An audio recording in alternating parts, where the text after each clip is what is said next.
Good afternoon or good evening, never quite sure what you say at 6 o'clock. A very warm welcome to this, the 2024, it was meant to be the 23 Gillies Lecture.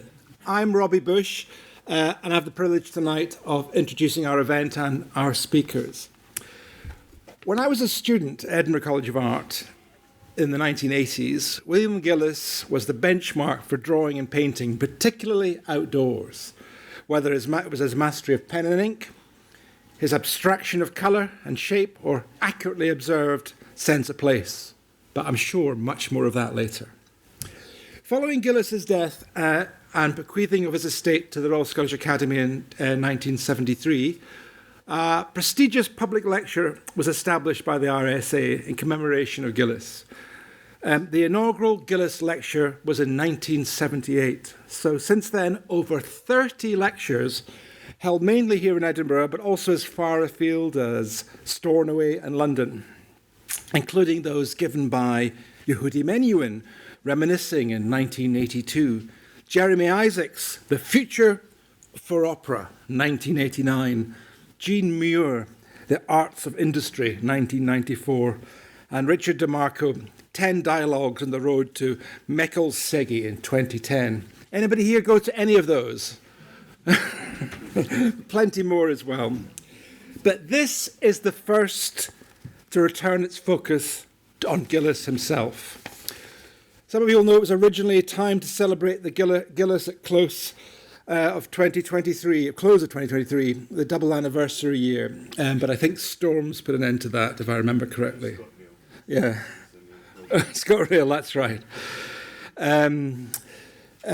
It was to coincide with the exhibition's book and launch 2 years of touring across Scotland. The exhibition has already been shown at the RSA, as well as touring to Haddington, Ayr and Orkney.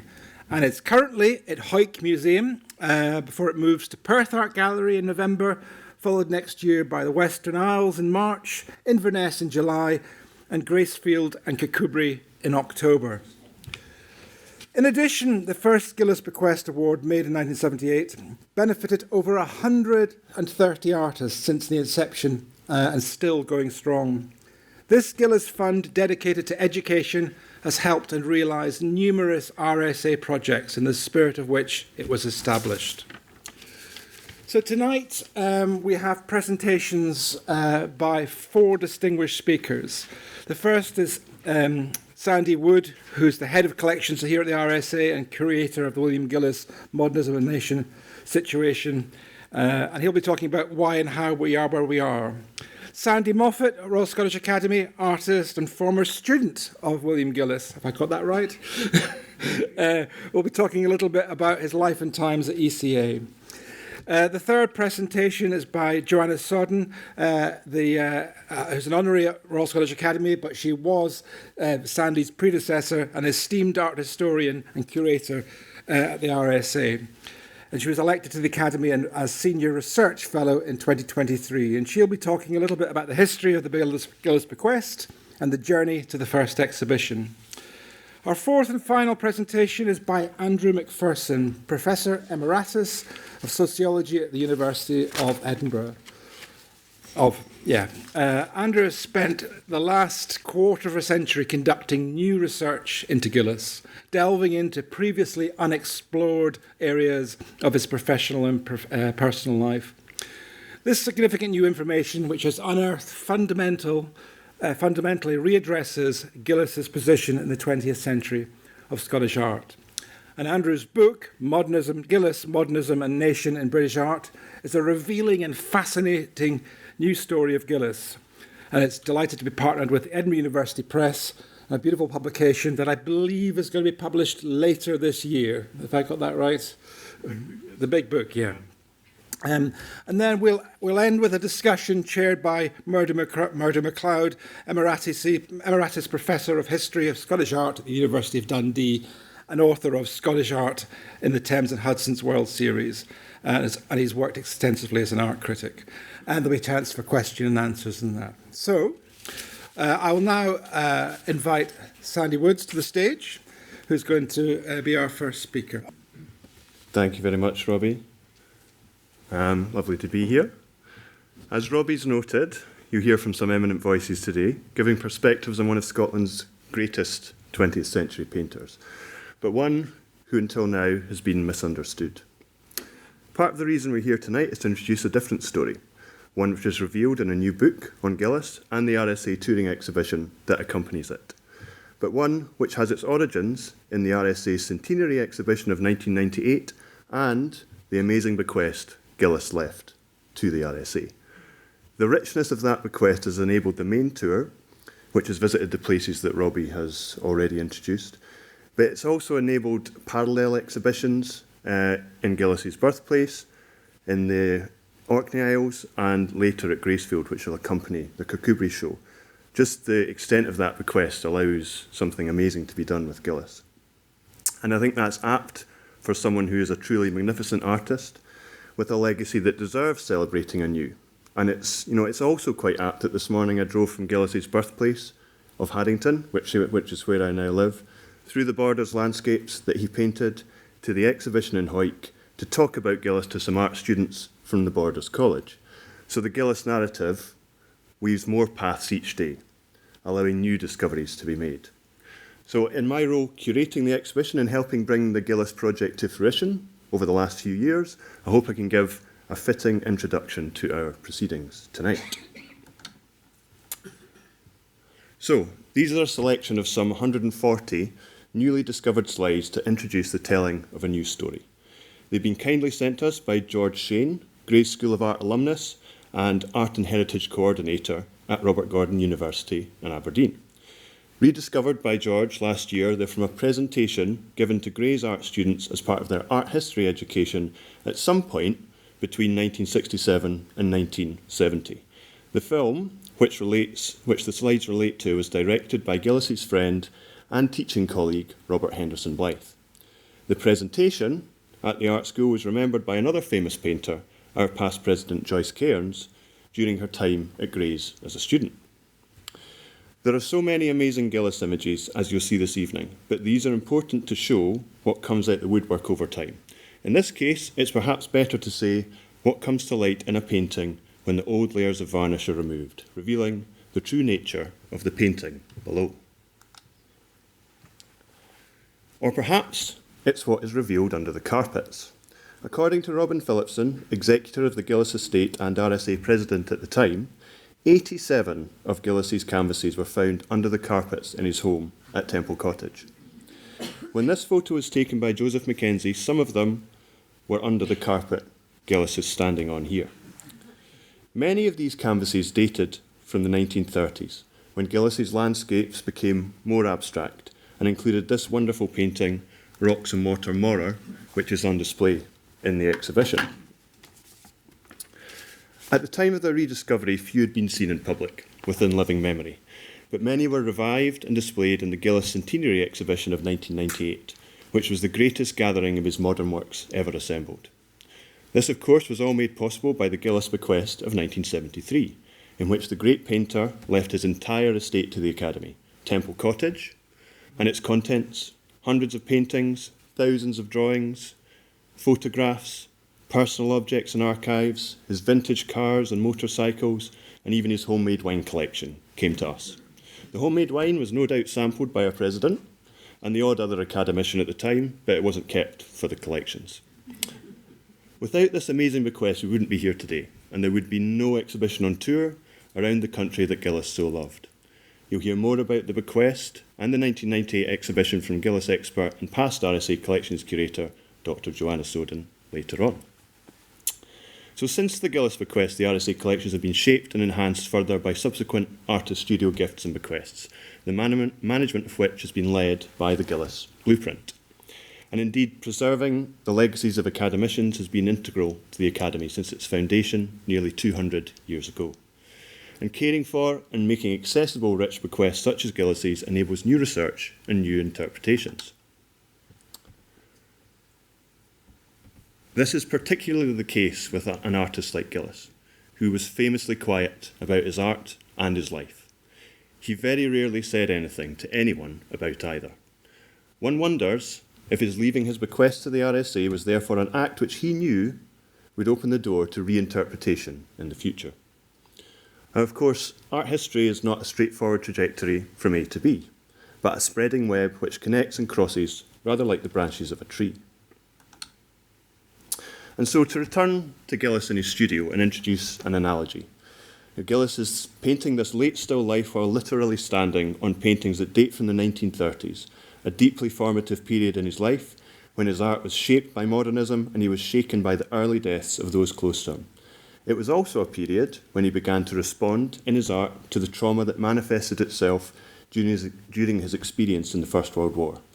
And this was after he had seen paintings by Edvard Munch at the SSA in 1931, which showed him that he could paint better if he painted his own life. There were, of course, challenges to telling a complex news story about Gillies in one gallery, but an advantage was everything could be seen together. From a curatorial perspective, Gillies' wonderful self-portrait from the National Galleries could be situated centrally, gazing out across his landscapes, portraits, and still lifes.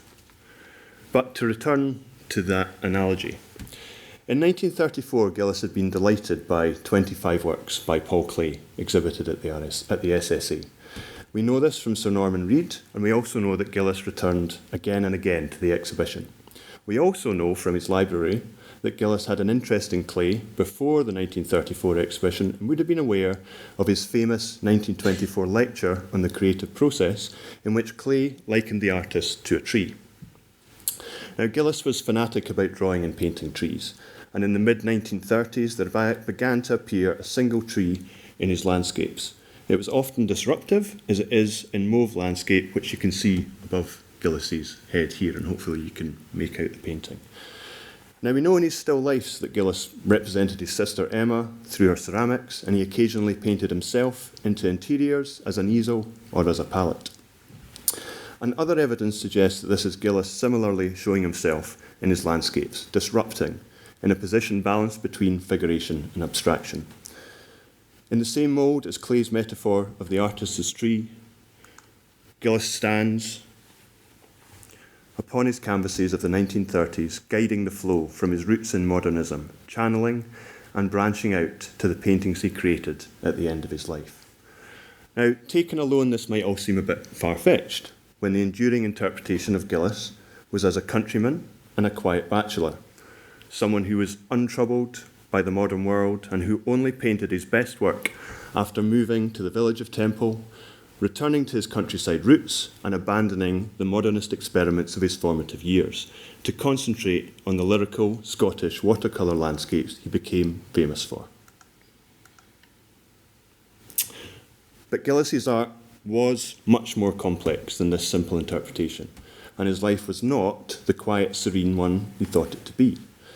A new Gillies is revealed in Andrew McPherson's revelatory book, which is transformational in our understanding of the man and his art. It reveals Gillies' life as one impacted by a deep and long-lasting existential crisis, which he found answers to in his painting, by turning to the creative freedoms that European modernism could offer him in the 20th century. This new interpretation formed the inspiration for our touring exhibition and is another reason why we're here today. The journey to the book began when Andrew saw the 1998 Gillies Centenary exhibition, and then in 2006 he first visited us at the RSA collections to research the Gillies archive, and over the course of the next 10 years the new book took shape. In its original long form, it was rejected by various publishers in 2016.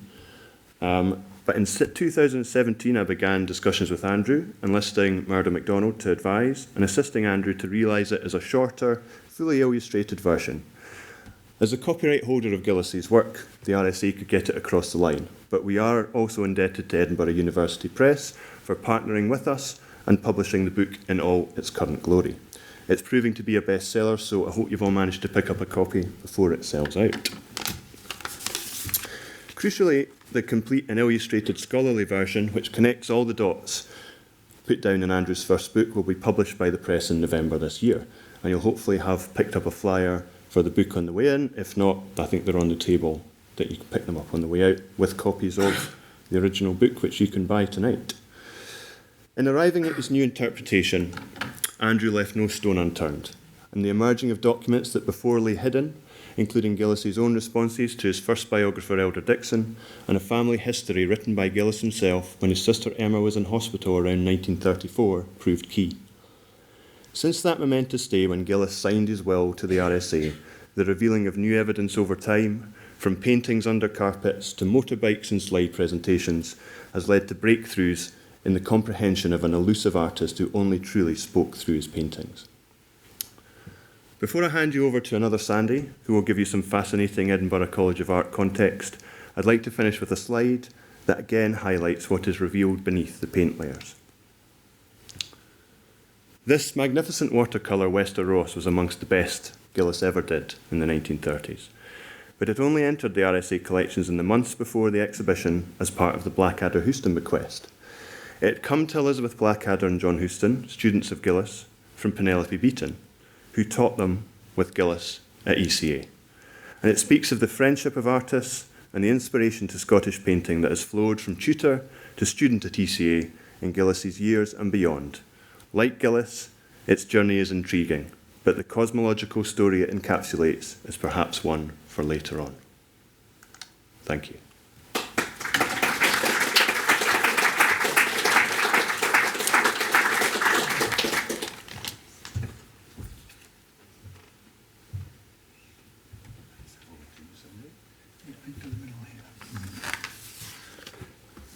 Well, I'm going back in time, folks, to my student days, to 1960 to be exact. I can't quite believe I've lived this long.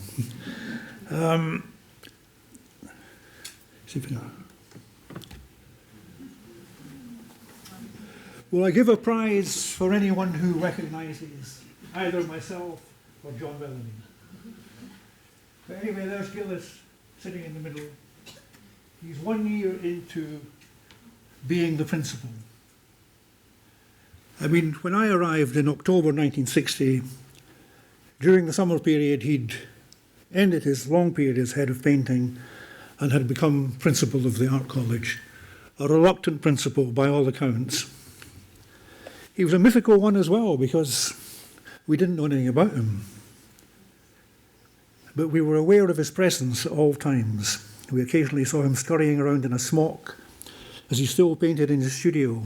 But more than often, we saw him in his new posh principal suit.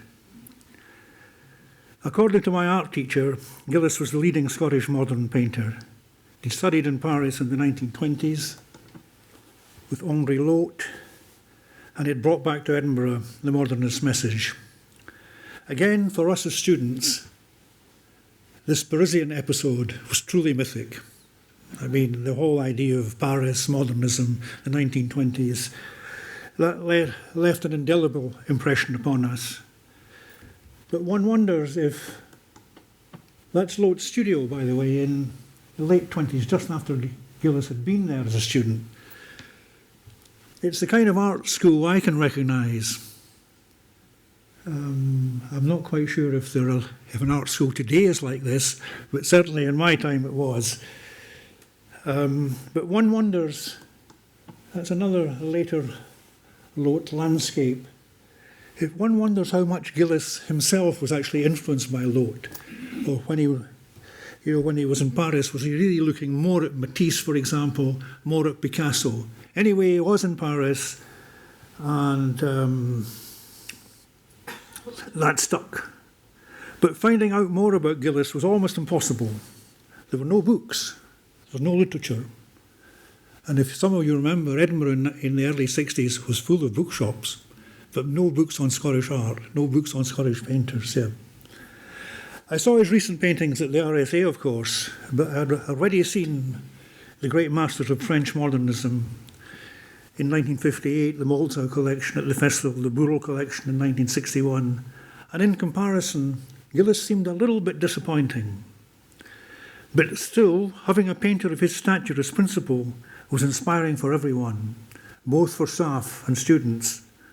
John Houston, my tutor, clearly held Gillies in the highest esteem as a painter. Strangely enough, he wasn't so impressed by Gillies the teacher. His wife, of course, Elizabeth Blackadder, took the opposite view. For her, Gillies was a very, very important teacher. In those days, there was little opportunity to meet the principal. There was no welcoming speeches for first-year students. There was no induction sessions lasting for weeks on end.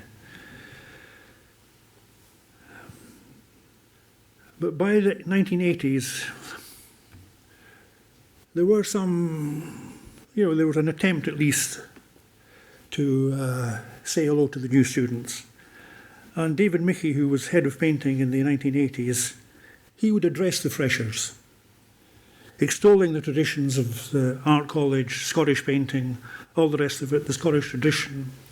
One of my friends who taught at the art college was standing listening to David in full flow, and he noticed one new student, clearly from England, turned to the student next to her and said, "Is it only Scottish painting they teach here then?"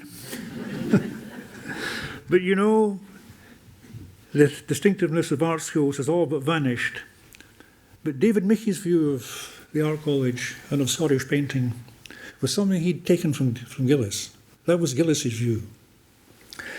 To home in a little bit closer on the Gillies view, I'm turning to an interview that Gillies gave in 1961 in Studio International. This was the first time, as a second-year student at this stage, I'd heard anything come from Gillies. It is fascinating. I'll need to put the specs on.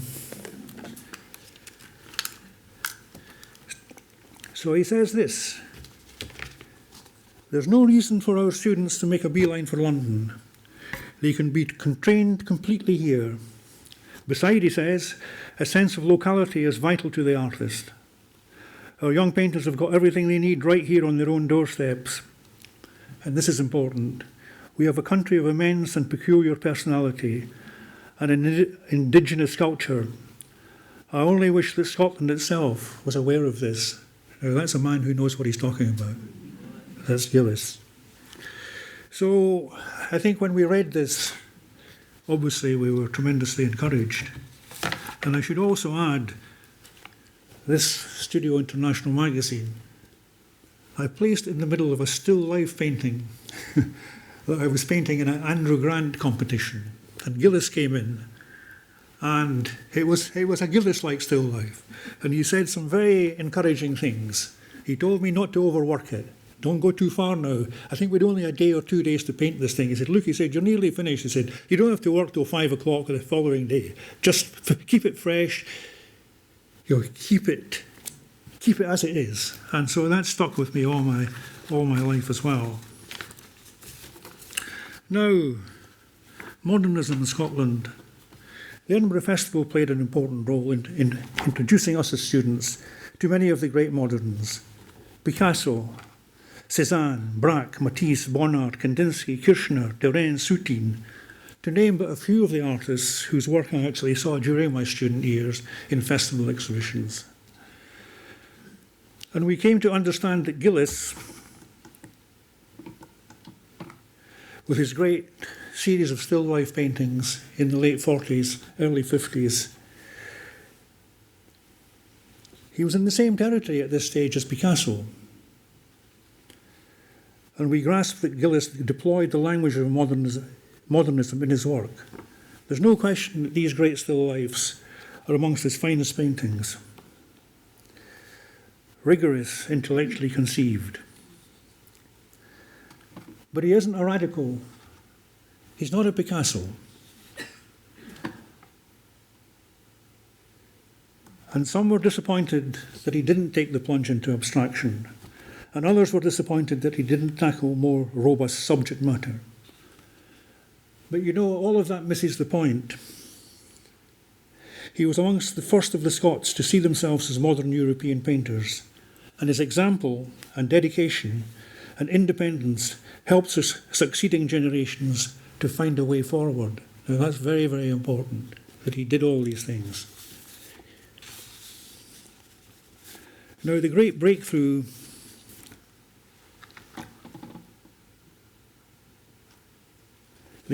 I'll come to this in a minute. Well, we've done Picasso.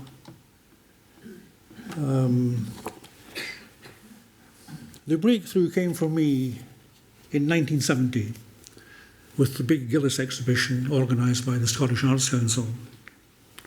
It was nothing less than a revelation. But there were still problems. In his catalogue introduction, Elder Dixon sets out to contain Gillies and his paintings within specific parameters. He devotes only one sentence, for example, to World War I. But this text laid the basis for much subsequent appreciation. For Elder Dixon, Gillies is the innocent countryman. But the big questions remained unanswered. Why, for instance, would such a supposedly quiet and reserved artist be so affected by the paintings of Edvard Munch? That was never answered at the time. And facing all these Gillies paintings, it was obvious that he was much more than a happy watercolourist, that many people wanted to paint him in that. Too many of his paintings contained deeper and more profound emotions than the quiet label bestowed on him. I'll go next here. Now, this is a John Bellamy exhibition at the Art College in 1968, and you can see Gillies standing admiring the work. But at the time, in 1968, very few people would imagine that Gillies would admire Bellamy. You know, Bellamy's emerging expressionism, powerful subject matter. What would a wee quiet guy like Gillies get out of this? Many then would have thought it would be too much for him.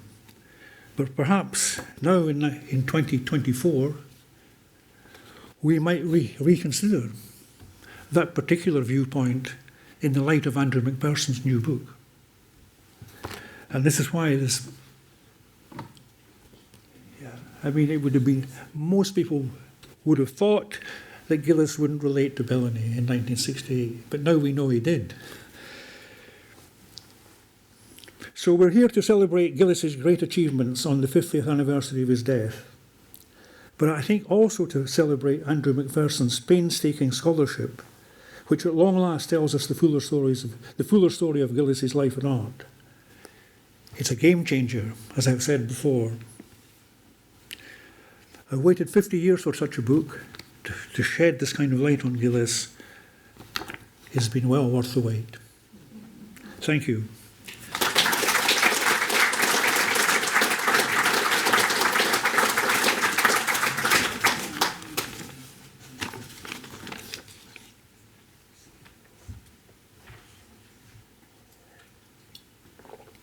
That's better. Right. Well, I'm here to talk really about the collection in the RSA, the Gillies Bequest collection, from 1973 onwards to 1998. And this was a period very much that we call discovery and research. William Gillies, as we know, died on the 15th of April 1973 and left his estate, as Sandy has already mentioned, to the Royal Scottish Academy.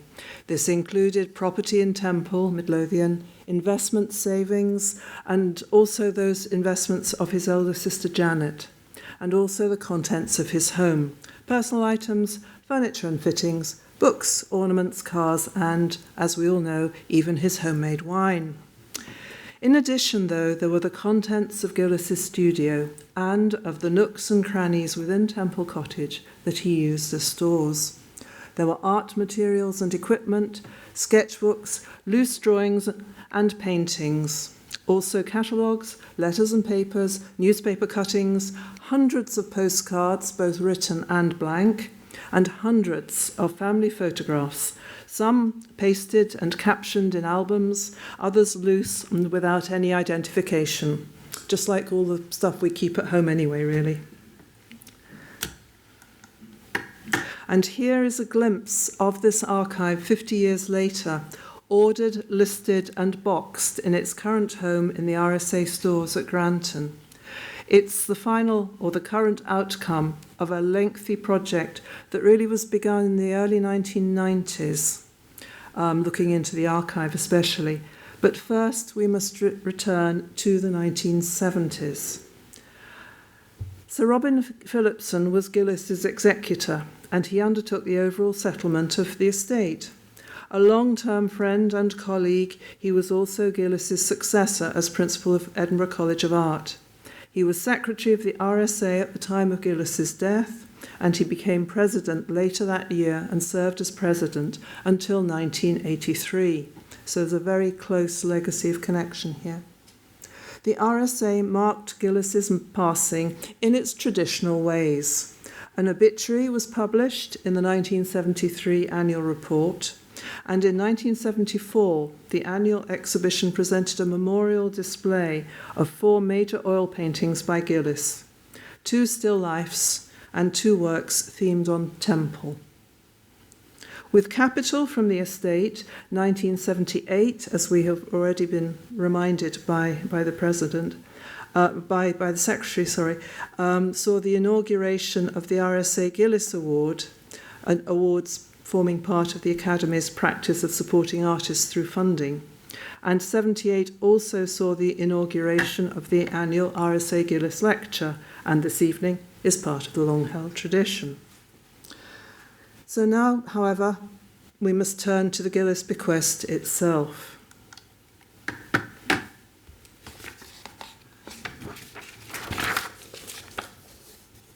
In 1973, Sir Robin Phillipson took colour slides of Gillies's house and studio, and this is an invaluable record of the time and a very rich starting point from which to explore the bequest and begin its onward story. The oil paintings in the bequest fall largely into the following categories: very early works that were not sold, late works that had not yet been sold and maybe not completed at times, works retained by Gillies for personal reasons, such as portraits and other subjects like that, and works mostly from the 1920s and 30s that were unsold, many of which had been removed from their frames and stretchers, possibly for storage, but also for reuse. He sometimes painted on the backs of old canvases, I think particularly in the late 1930s and through the Second World War. Not in the bequest, however, are significant works mostly from the 1950s and 60s that found buyers, private and public, and locating these was to be one of the major tasks in the Gillies research project. So what I'm painting here is a picture of a very big collection, but a collection that had its own idiosyncrasies because, of course, it was what was with the artist at the time he died. And on that tack, in relative terms, there are very few watercolours in the Gillies bequest, and this is because they sold so well. Research into the Gillies bequest began slowly around 1992, first by examining the paintings and drawings and initiating a conservation programme, although some works had already been treated in the late 1970s and early 80s. Then research moved on to the rest of the collection. To begin with, I worked alone, but was greatly assisted by volunteers and later a research associate, Victoria Keller, who was an invaluable colleague in the overall project. Among the papers in the bequest were documents that mapped Gillies's career, from his pass, which is on the screen here, to Italian museums and galleries dating 1924. I just think it's a beautiful period piece of its time, as well as the information it contains, to the honours he received late in life. Other documents reveal insights into his practice, such as speeches he gave at degree shows, catalogues, newspaper cuttings, carefully saved and labelled by his sister Janet, I believe, and an extensive postcard collection. And all this and much more was part of the jigsaw.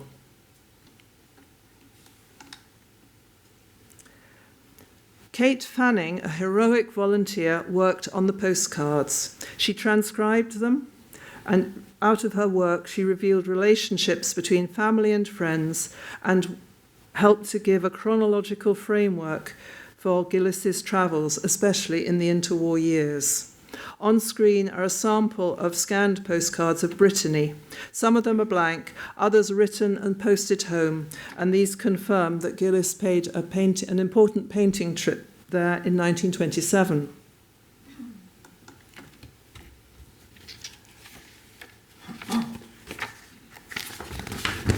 Another important resource were records relating to exhibitions, newspaper cuttings and reviews in journals, and catalogues. The early catalogues are little more than typescripts, but gradually they held more information and illustrations, although almost universally at this period the illustrations were in black and white. The most important by far, however, was the catalogue of the 1970 retrospective exhibition organised by the Scottish Arts Council, and that's the orange one on the screen. The papers within the Gillies archive prove that Gillies had a direct input into this production. He was annotating and making notes in pre-production stage. The family photograph collection also contains a rich vein of records of ancestors and relatives and evidence of Gillies' social practice of summer painting trips. The ones on screen were captioned by Emma Gillies, his younger sister, shortly before she died in 1935. And they show, they both record a trip to Dumfriesshire, to Lowther Hills, where they were camping in Durrisdeer.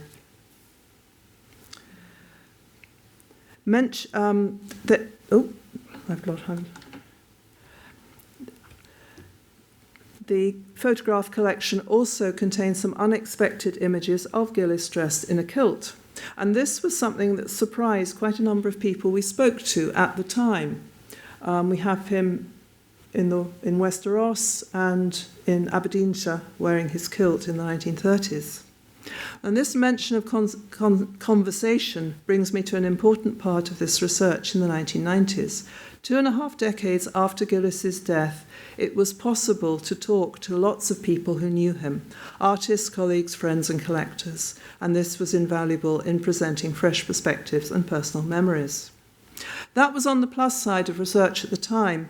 On the minus side was 1, certain archival holdings remained closed to researchers. 2, digital imagery was in its infancy. And 3, the internet was nothing like the research tool it is today. Just think of the Art UK website and the wealth of online archival resources currently available. So research was much, much slower in the 1990s. As the project advanced, other institutions were approached, and I'm most grateful for the assistance we received from many quarters. We also accessed the film made of Gillies in 1970 for the Scottish Arts Council, and it's now held in the Scottish Film Archive. And after a couple of years of research, to listen to Gillies' voice was really magical. It was a very visceral thing to at last hear him speak. While this research was underway, I must also acknowledge the work of others in this field. For example, W. Gordon Smith's W.G. Gillies, A Very Still Life was published in 1991, and in 1994 the National Galleries of Scotland presented an exhibition of Gillies' Watercolours of Scotland with an excellent catalogue by Philip Long. Finally, the research came together in 1998 when the centenary of Gillies' birth was celebrated with an exhibition in the RSA that summer, another exhibition that toured Scotland and went to London, and with a book written by myself and Victoria and published by Canongate. As with almost any project, we were limited by time, and this had to be completed for the centenary of Gillies' birth in 1998. And we recognise that in representing Gillies through the bequest and the related research, we had started something, but also that there were many unanswered questions and unexplored avenues that we just had no time or means to pursue at that stage. And it has been my pleasure that this baton of research has since been accepted by Andrew McPherson.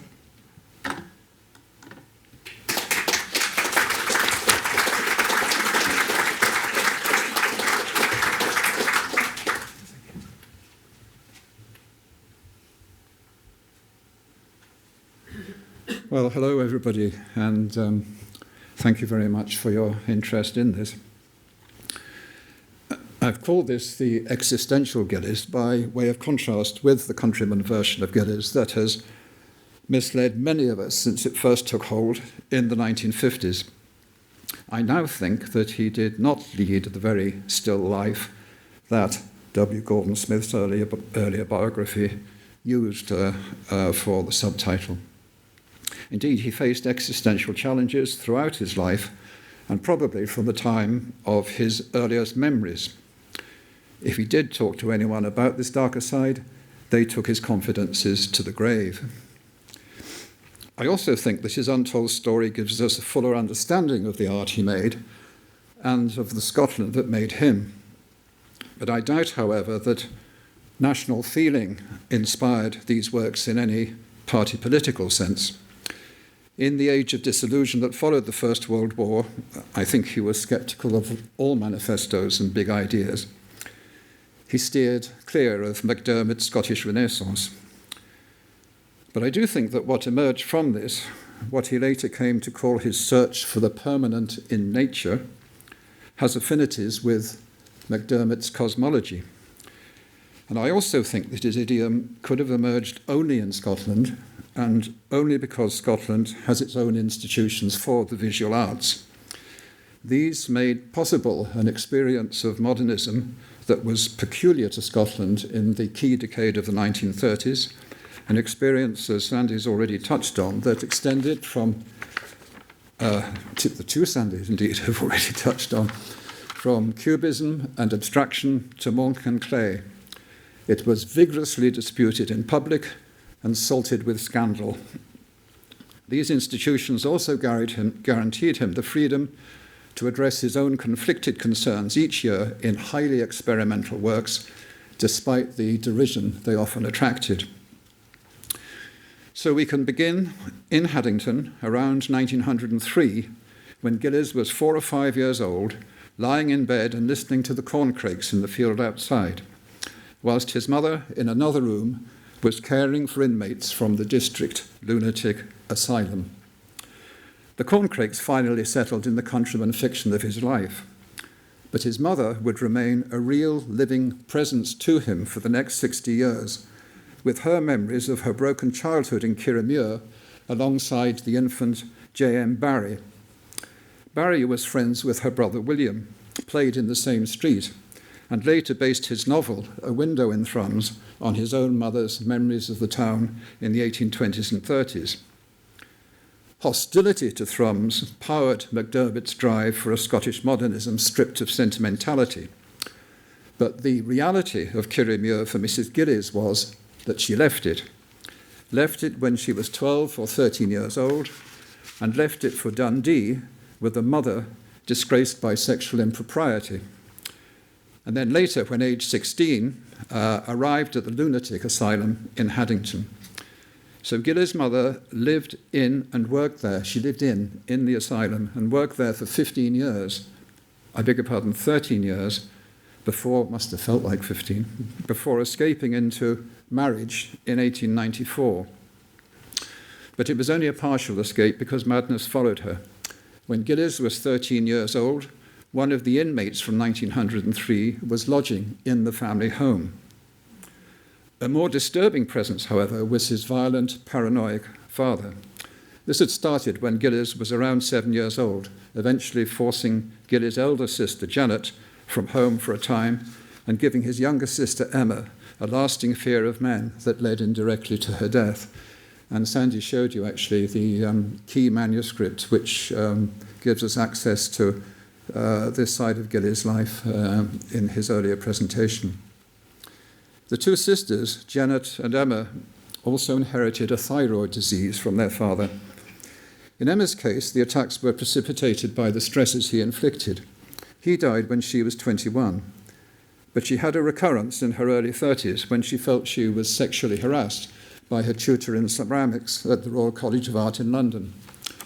She was misdiagnosed as an hysteric, a Victorian hysteric, consigned to psychiatric hospitals for 2 years.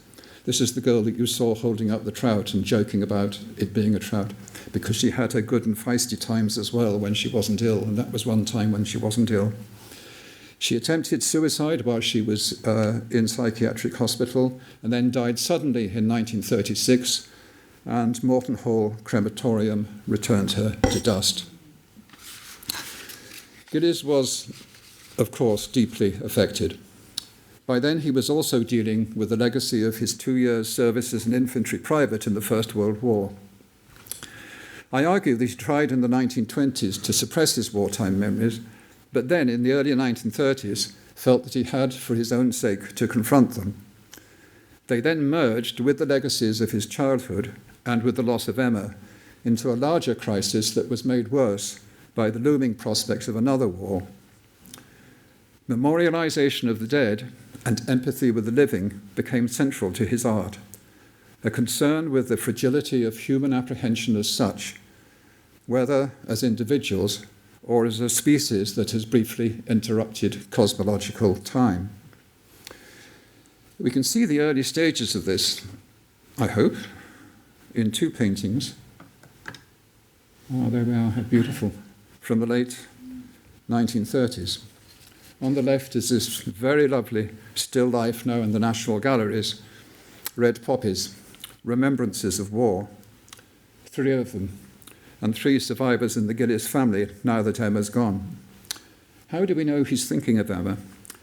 Well, we don't yet, and not from the poppies alone, but one of the ceramics you see there on the table, just sneaking in at the bottom right-hand side there, the terracotta one, is one of Emma's, that was made by Emma. It could still be there by chance, though. But in the right-hand painting, we see that Emma's presence is made explicit. The same poppies, but a screen has been drawn back, and that's Emma sitting in a chair in an earlier portrait that Gillies had painted of her. Sitting, I think, in that chair, possibly because one of the symptoms of her illness was the complete loss of the use of the lower limbs, and she was only able at that time to crawl to the garden at 162 Willowbrae Road when this was happening. Gillies made well over 300 still lifes, I think probably nearer to 400, but certainly well over 300. Half of them show memorializing objects, mostly ceramics made by Emma, and I think I found ways of showing that they are not there merely by chance or merely for reasons that are purely visual. It was existential challenge, I think, that led Gillies to reject the mimetic art, the illusions of likeness professed by the artist who had minted his painting before he went to war. And by mimetic art and mimesis, I mean, in general terms, representational art that aims to represent reality. But that world, the one that he'd been raised in before he went to war, lay in ruins in 1918, along with the elevated role it reserved for the landscape artist. And Gillies was drawn instead to search for something that he would recognize as more real when he eventually found it. More real because it was closer to his own experience of the fragility and fictions of life. In the camaraderie of the College of Art, I think he found a bridge to the freedoms that modernism offered, to the generation of artists who were still adapting to the Cubist revolution that the war had interrupted. They had already exposed the claims of mimesis to represent reality, but were yet to work out what reality really was, and yet to work out what to do with a painting surface when reality was three-dimensional, and when that third dimension was now Einstein's space-time. And they were also having to deal in Darwin's world with our growing potential for self-destruction in an era of machine warfare, aerial combat, and later of nuclear annihilation as well. Concerns, I think, that we can show that Gillies shared. I call these challenges existential in part because there were times when Gillies thought he might die, and not just when others were gassing him and shooting at him. Between 1919 and 1948, there was a constant pulse of early deaths and suicides among close friends, some 10 in all. Haemophilia took William Crozier. Peploe died from the condition that killed Emma, and for all Gillies knew for a time, it might take him too. And a further 3 artists were among those who took their own lives, close friends of his, in 2 cases. Gillies' external examiner threw himself from Leaderfoot Viaduct near Melrose in 1928, despairing for his son lost in the war. In civilian life too, therefore, death was arbitrary and imminent in life. Was this permanent in nature? And if so, what were the prospects for empathy, joy and peace in the modern machine world of post-Enlightenment rationality. There's only time to sample one part of this argument. In 1931-32, as we've heard, Gillies saw the exhibition of 12 paintings by Munch and learned that Munch thought he painted better by painting his own life. And Gillies decided to follow Munch's example, not to follow Munch's idiom. Their idioms are actually very different. And the landscape paintings that Munch sent to Edinburgh were, with one exception, rather peely-wolly things. But what he was deciding to follow Munch for was his example. He decided for his own sake he needed to confront his own self and to survive by turning existential crisis to creative advantage. And we can look at 3 works from this turning point. So we have this wonderful winter landscape, large, turbulent and expressionist with an explosive sky. Very like the Near Durasdeer painting that some of you may know from the National Galleries that is brought out and shown from time to time. But really unlike anything seen before in Gillies' work, and really unlike anything else that I've found in British modernism or indeed in European modernism at that time. The whole landscape shakes, seems dislocated. And this is because it's actually quite difficult to read. In mimetic terms, it's actually open to more than one interpretation, and in that sense is indeterminate. And I think indeterminacy, or an ability to read a painting in more than one way, is a key feature of his particular modernist idiom. Not avant-garde, but nevertheless understanding the avant-garde and turning it to new purposes. And we also have this, still life with Chagall print. Again, unique. A Jew with a mask. That's a mask you can see at the side of his face there. He's just removing it or returning it to his face. Hiding and revealing, and a cascade of barely discernible blooms in a sinister setting. And that object that's pushed right forward, and which you don't actually notice at first, at least I didn't, a black vase, new to his work, that will appear in many more works over the years. I've counted 29 altogether, right up to 1970. And we also have this extraordinary portrait of his sister Jenny, his elder sister, painted as a medieval Virgin Mary surrounded by her attributes. But why this Catholic reference? And why has he aged Jenny by 20 years since his most recent portrait of her, painted just 18 months earlier? And why has he savaged her face with a palette knife? And these objects on either side, do they have any meaning? Well, answers to these questions, and there are answers, take us to 1933, when these 3 works were made. Hitler had seized power and was persecuting Catholics and Jews. In Edinburgh, 800 people attended a protest meeting chaired by a friend of Andrei Rafalovich. Rafalovich was the gay, Russian, French, Jewish, British, millionaire author and Catholic convert who had hosted a Salon of the Arts in Edinburgh for the past 25 years, following his arrival in Edinburgh with his partner in life, John Gray. Gray was the inspiration for Oscar Wilde's The Picture of Dorian Gray. The Salon network included many from the College of Art and the university and was the subject of much gossip about the private lives of those involved, especially in relation to gender fluidity and sexual nonconformity. It offered a haven in particular to well-connected gay young men. And this network was a key audience for Gillies' work, attuned to symbol and role play as a mode of self-expression, but also as a mode of survival. And meanwhile, Churchill made his famous speech on the gathering of storm clouds of German supremacy in the air, and 6 months later, Gillies showed the winter landscape that we've just seen. My final image is of his triptych self-portrait, interior 1938. It's a monumental work and it's a pivotal work. Much of his family history and concerns as artist, son, brother, and sexual being is actually condensed into it, and much of the next 20 years of his art flows from it.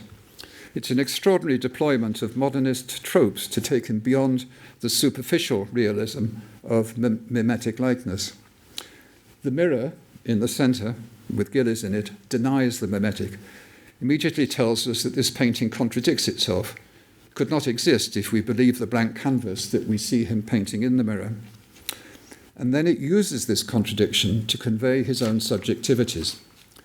Like Barry's narrator in A Window in Thrums, Gillies is simultaneously in this family situation, but also an outsider, observer, interpreter. He empathises with the way his mother and Janet now identify the origins of their family with Kirriemuir, as seen through Barry's window. So this is Mrs. Gillies on the left-hand side, lit by that unseen window. But he also gives us on the right-hand side this image of Janet. She's painted 20 years younger than we've just seen her in Portrait of Jenny, and in a state of undress. In doing so, I argue, he is evoking male sexuality and elements of masculinity and dominance that feature in Picasso's use of the portrait to manipulate women through the strong stare, the mirada fuerte. Gillies' father had dominated by reversing this tactic, by a total withdrawal of recognition. He bullied Emma into submission by sending her to Coventry for days at a time. Both these acts testify to the power of the gaze, to the denial of empathy, and the denial of the freedom to be. And Gillies is caught in these several conflicts himself, wanting this freedom to be, but also pressured between an unsentimental but gendered modernism on the right-hand side and an empathy with his mother, the victim of male dominance, on the left-hand side. And so he offers his mother and Janet the biblical consolations that Janet actually underlined in a copy of A Window in Thrums, which Gillies gave them in around 1930. In my father's house there are many mansions. I go to prepare a place for you. And so in this house here we have 3 mansions. Gillies knows that MacDermid and the artist William McCants had no truck with the sentimentalisation of the Kailyard, in which his mother and Janet found the support of the Bible. Neither does Gillies with the Kailyard, because he believes that neither he nor any form of modernism, gendered or otherwise, can protect from arbitrary fate in an impersonal universe. We also see behind Mrs. Gillies' head the tale of a red squirrel, made by Emma, the missing person in this work. And this returns us to the anguish behind the 2 poppy paintings we saw at the beginning. Poppies, Emma's ceramics, and that black vase we saw would figure initially as symbols and later, in a more abstract way, in still lifes that tried to reconcile the elements of his existential crisis. And then in the 1950s, he would apply this more abstract language to his landscapes in oil. So to finish by asking, what sort of modernism is this? I think it's the modernism of an heroic skeptic, who is skeptical of all dogma, including the isms of modernism itself, of someone who absolutely got what the cubism and abstraction of around 1913 was all about, and who worked out his own position in relation to the big choices of the 1930s. What he called the finicky perfections of the surrealists were for him overdetermined, too mimetic, denied him the plurality of ways of seeing the everyday world that he valued. So too by definition, did Ben Nicholson's push for pure abstraction in the mid-1930s. So what Gillies arrived at was akin to what the poet John Keats called negative capability, and that I've called indeterminacy. This is something that's close to what poets do, and perhaps what artists also at certain times. That is, not pushing too quickly for definition and closure, but approaching a half-formed insight or idea through its associations, and allowing the marks made on canvas or paper to work on the mind, both as the figurative signified and also as the symbolic signifier, all the time deconstructing, reconfiguring elements of perception in ways that open our minds to new experiences of the mundane. Like so much of his understanding of modernism, I think he learned this lesson experientially. In this case, in the trenches at dawn in the First World War, and later found it in Paul Klee. In Klee's terms, Gillies' art is a special sort of writing, a product of something that we all do in our everyday lives, but don't call art. This is when light enters our eyes, meets ideas, and thereby gives us our perceptions, before we even think to record our response to these perceptions on surfaces that we can touch, and before we think to share these surfaces with others and call them artworks. So on a commemorative occasion like this, we can say in conclusion, and again with Paul Clay in mind, that Gillies' art records the world, but creates it as well. And we're grateful to him and mindful of the cost to him and the benefits to us of all he revealed and feared to lose. Thank you.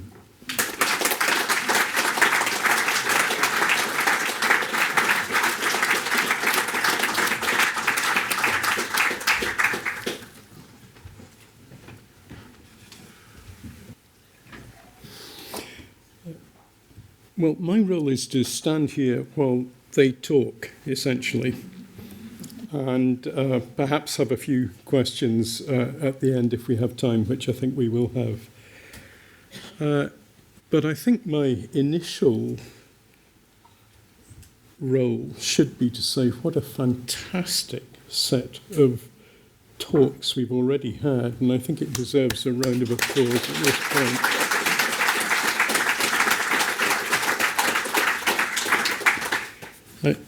I should also point out to Robbie that I'm actually Murdo Macdonald rather than Murdo Macleod, but it happens a lot, and it recently happened in an Oxford University Press book, so you're in good company. And also, perhaps more importantly, I was once in a jacuzzi with Murdo Macleod, the footballer, although I don't think he knew who I was, and I am friendly with Murdo Macleod, the photographer. So it wasn't much of an error, and quite an entertaining one. But I'm quite sorry I'm not Murdo Macleod, because if I was, I could wear that fantastic yellow and black tartan, and I might even have turned up in it in honour of Gillies.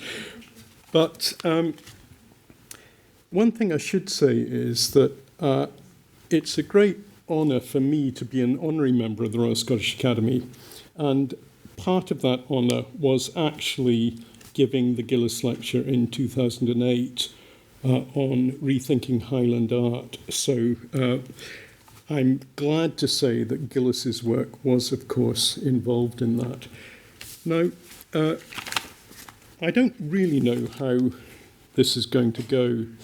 We have various slides here, but since the speakers are pointing in the wrong direction, they won't know what they are anyway. But Sandy put them together, so it's entirely your responsibility, Sandy, to control this.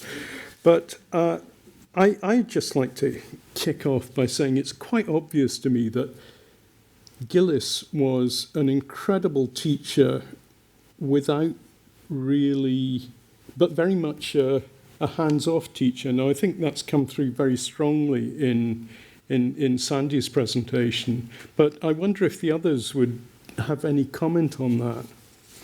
Joanna, you might have come across insights there.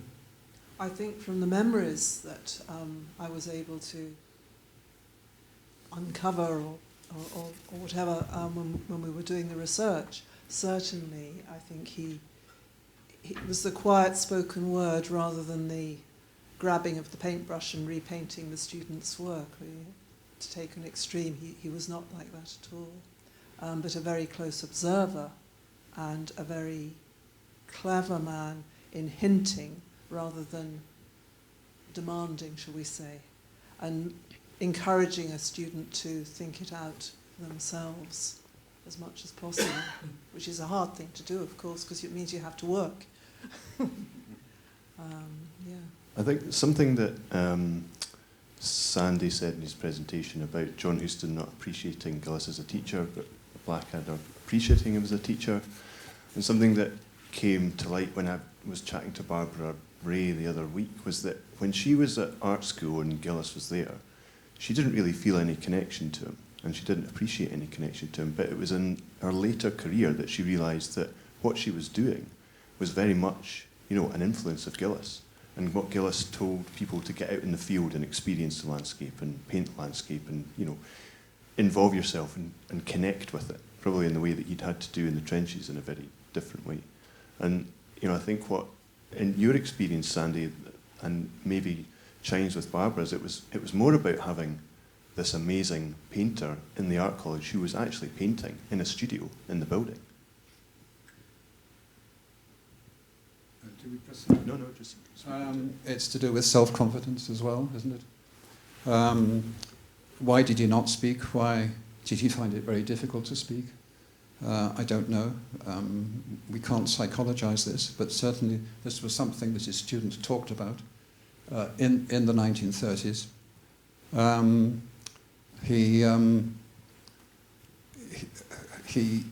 The highest compliment he could pay was, according to Jack Firth, who was taught by him, was, "It's a fine personal painting."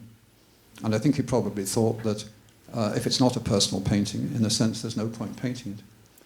I mean, Picasso said, if somebody painted like me and it looked like me, I'd be quite happy to claim it for myself.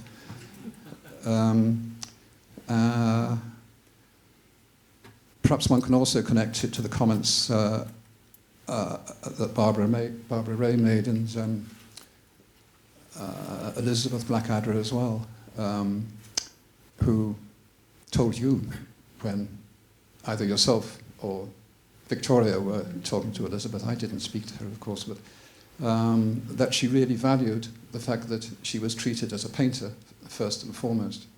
And you can't help but think that it was Gillies' experience of Emma's fate at the hands of her tutor at the Royal College of Art in London, which ultimately killed her, because it gave her a permanent phobia of men, which was rekindled in that experience.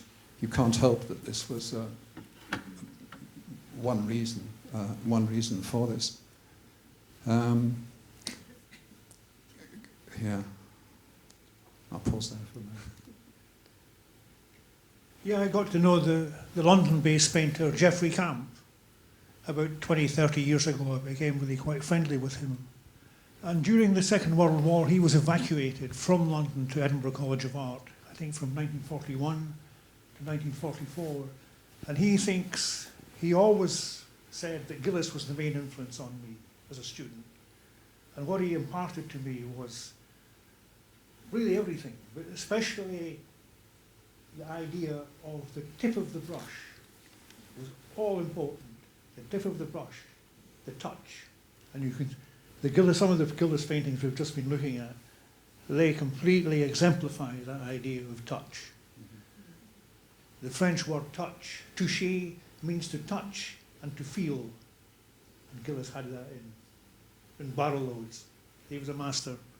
And this was transferred to, I think, students that were open to this, students that could see what he was implying, not preaching, seeing what he was hinting at. If they could pick up the hints, then off they went.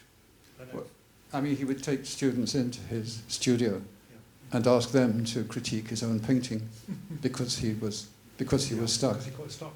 And you just get the feeling that what he needed was a painting in front of him. In other words, he needed a triangular conversation between himself, the student, and the work. That was the act of painting for him. It was essentially a social act.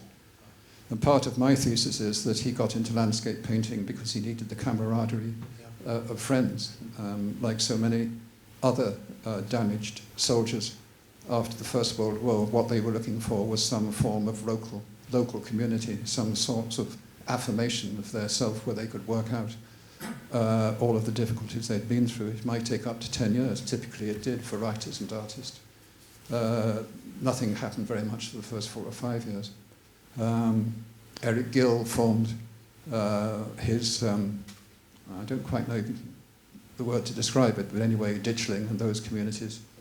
And Gillies, as soon as he got back to college, started his camping expedition. So it was the canvas of the tent as well as the canvas of the painting. And that was the time he first realized that landscape was going to provide him with opportunities. And talking of learning from experience, if you live in a place that's got Arthur's Seat and Salisbury Crags, and you take your tent up to Sutherland, you're immediately introduced to learning about cosmological time. You just can't help but see the world in those terms. The thesis, what I've tried to do is Teflon-proof Gillies from the accusation that he wasn't bookish. didn't read books and couldn't write letters. And both of these things are totally untrue. Books figured in a very important way in his life.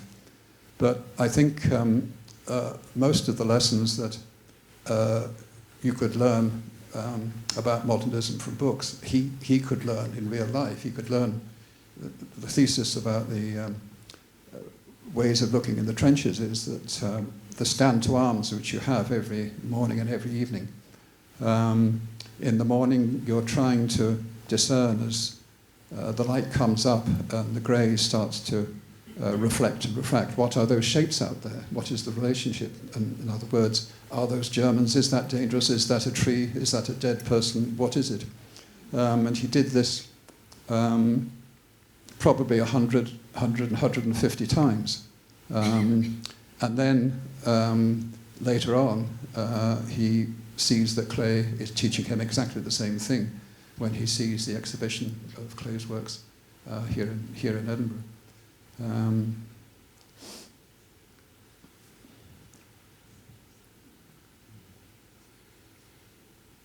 Are you still expecting me to control you? Well, one thing that intrigues me is that at the time Gillies had such a profound but very subtle influence on Scottish art education, we also have William Johnson more or less remaking English art education, and they're both borderers, and they're both experimental. And I wonder if I have it. Have I got Rock and Water here anyway? Yeah, there we are. Yeah. Now, if you look at Rock and Water, I mean, and stick that beside a Johnson, I mean, you can see so many things in common. And I was just wondering if anyone had any. Well, in fact, we should really curate an exhibition, shouldn't we? But anyway. Well, I think that my first question that comes from that is that the gallery that opens your entry into the new Scottish galleries here should really have one of these Gillies paintings next to where that Johnston is, you know, to square a circle. And interior, maybe. The National Galleries, if there's anyone here that's interested in a loan for that space, the RSA would be quite happy to furnish that. I think that's just something I'd throw into the mix. But, you know, I think Gillies has been overlooked in terms of British modernism in a way that Johnston hasn't. Or you could say that Johnson had been, but we're beginning to come to terms with Johnson. But we have to come to terms with them both, I think. Yeah. Yes, it's curious that they were going in this independently. They were moving in very much similar directions. One north of the border, one in London. Yeah, and both Paris educated as well. Yeah. That's right. You know, it's a curious thing. I think sometimes when one moves away from one's place of birth and interest, almost that intensifies the memory.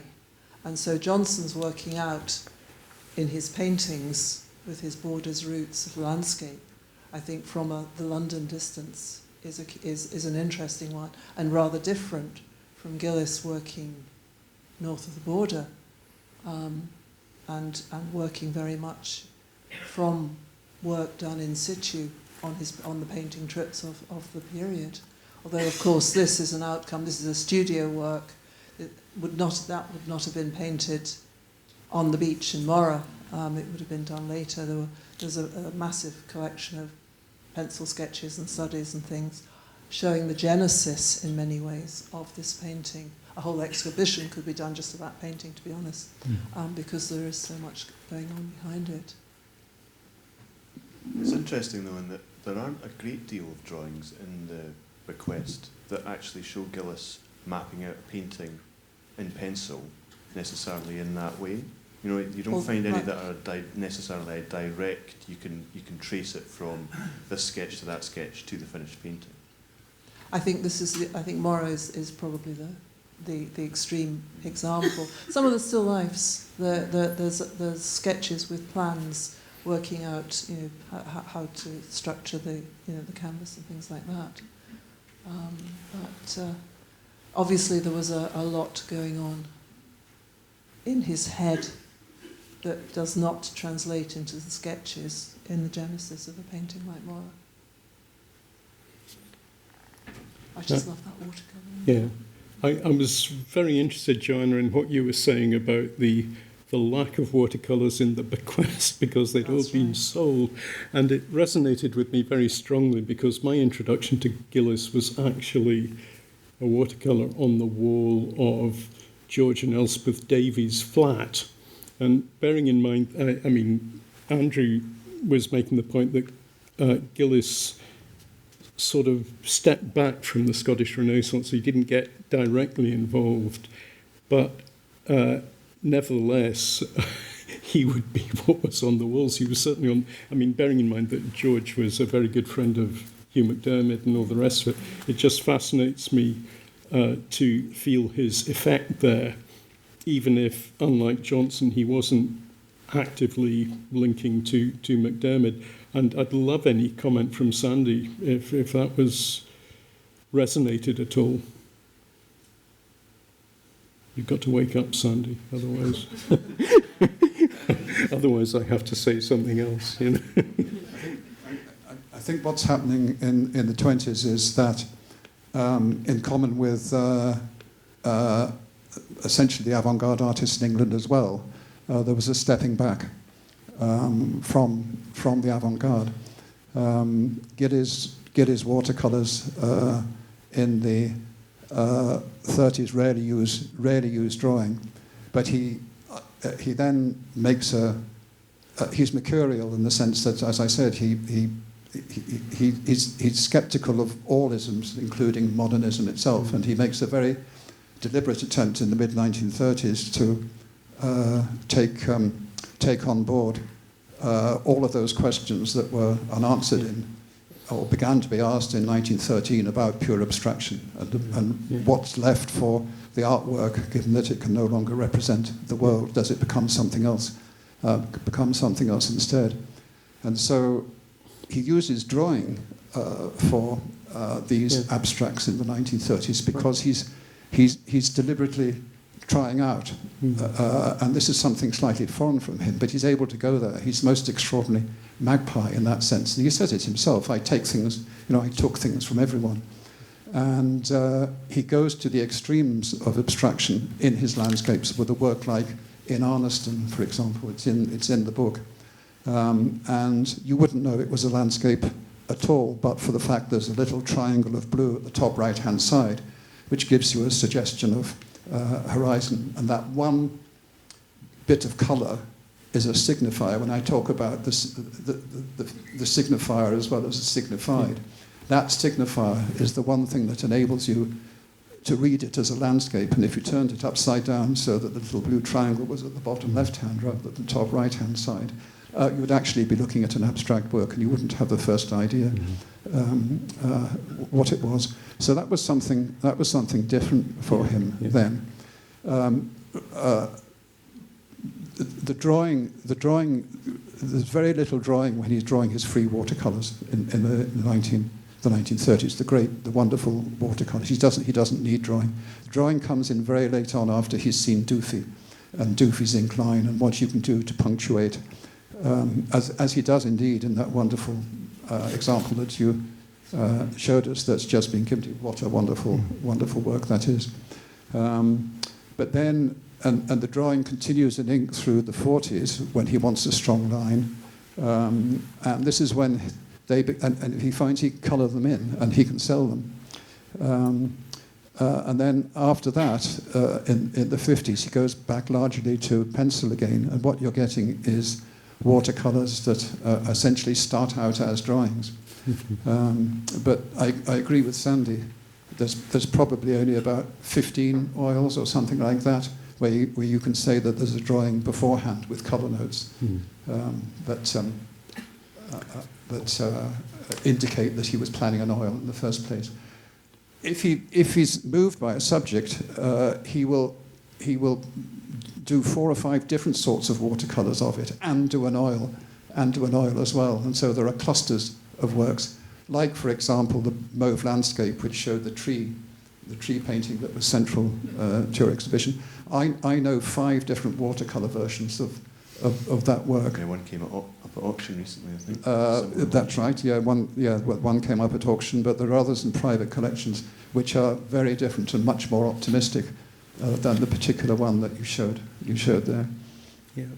No, a lot of what's being discussed and a lot of the paintings that we're seeing in the period, particularly in the 1930s, when Gillies's abstraction and his experimentation were at their peak. To me, they do have a radical feel to them, and I think in that period, Gillies was seen as a bit of a radical, particularly in those exhibitions in the Society of Eight, where he was showing these big, experimental, expressionist, explosive landscapes that nobody was painting in a similar way. So I guess, Sandy, you said that you didn't think he was a radical in the same way as perhaps that Picasso was. I wonder if you might, elaborate on that or expand as to your feelings around that aspect.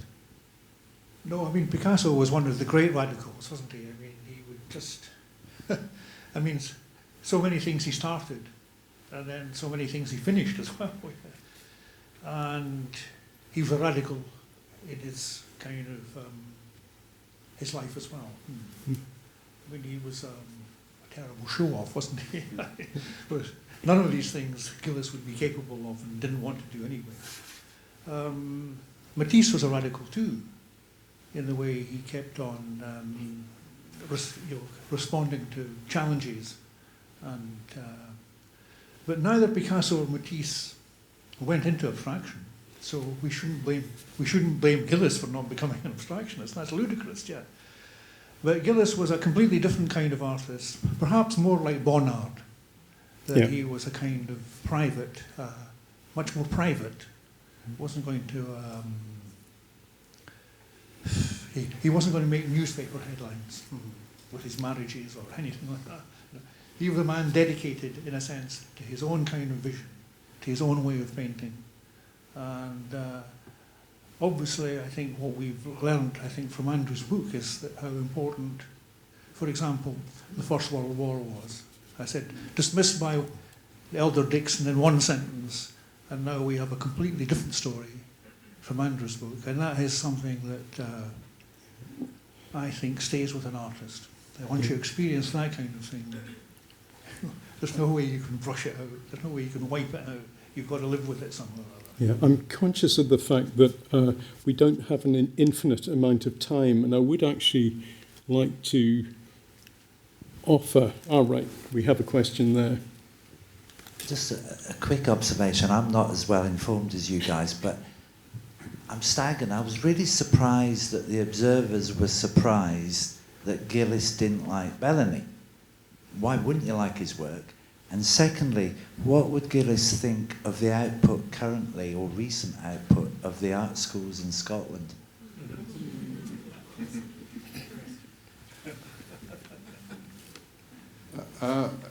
Could I say I think Gillies indeed loved Bellamy's work. No, but all you observers were surprised to find out he did like it. Why wouldn't he have liked it? Yeah, well, absolutely. No, absolutely. No, I agree entirely. I mean, you could make out a case that Gillies, through the symbolism of his still lives, stands in an Edinburgh tradition of symbolist painting, which includes Alan Davey, John Bellamy, and others. I'm not going to make that case, but you could. I mean, he encouraged John Bellamy. John Bellamy, was pretty hard on Gillies. He thinks he can cross Hadrian's Wall and show in London and so on and so forth, but he doesn't want me to go there. But I think what Gillies was about there was about preserving Scotland's cultural capital. I mean, he wanted John Bellamy to stay because he was a good artist, and indeed did not think the Royal College of Art had anything more to teach him.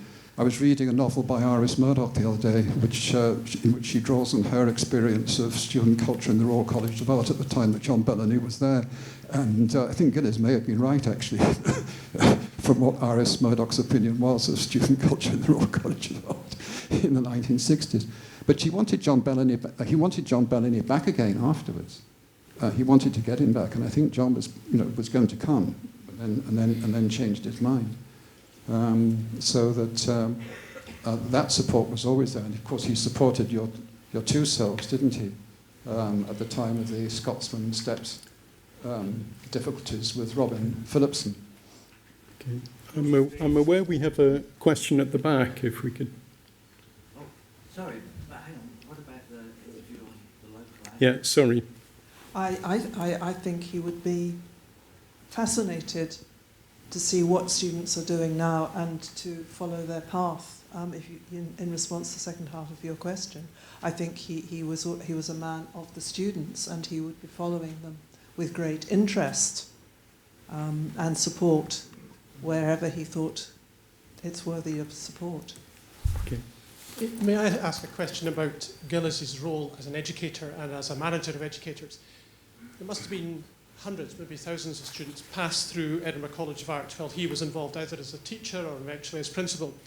And I guess presumably the majority of them became secondary school art teachers, or at least a very large number did. Do we know anything at all about the influence of Gillies on these teachers, and in turn on their influence on the students in mainly secondary schools that they would have taught over roughly the middle of the 20th century?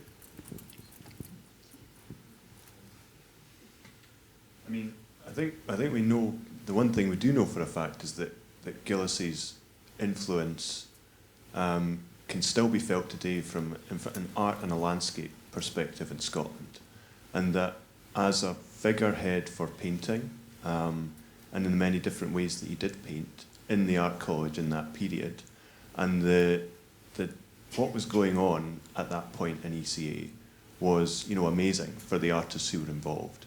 And that really extended right throughout probably the latter half of the 20th century.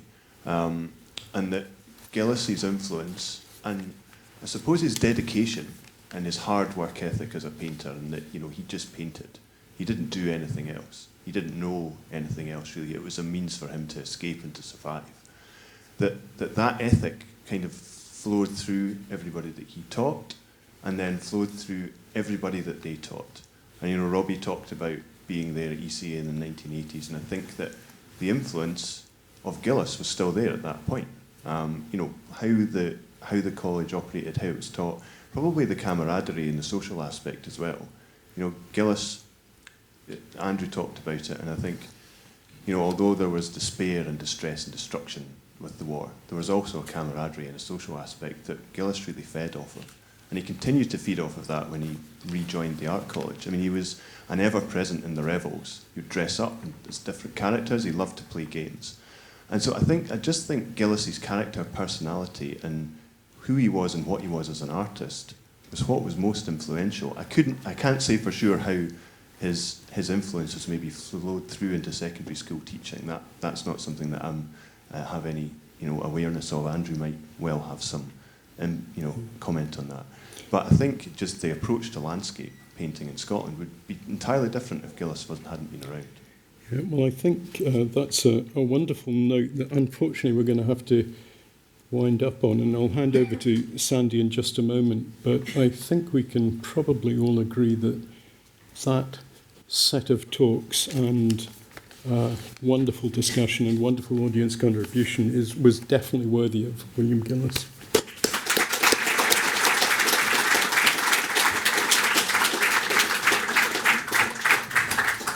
Thanks, Murdo, and thank you everyone for coming. This has been, I think, 3-4 attempts trying to get this Gillies lecture on. I think we had to cancel it last minute last year, so hopefully some of the people who had their tickets last year have been able to come along to the lecture tonight.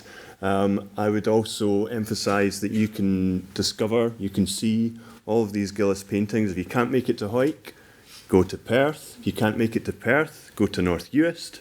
If you can't make it to North Uist, which I understand might be difficult, go to Gracefield or Kirkcudbright.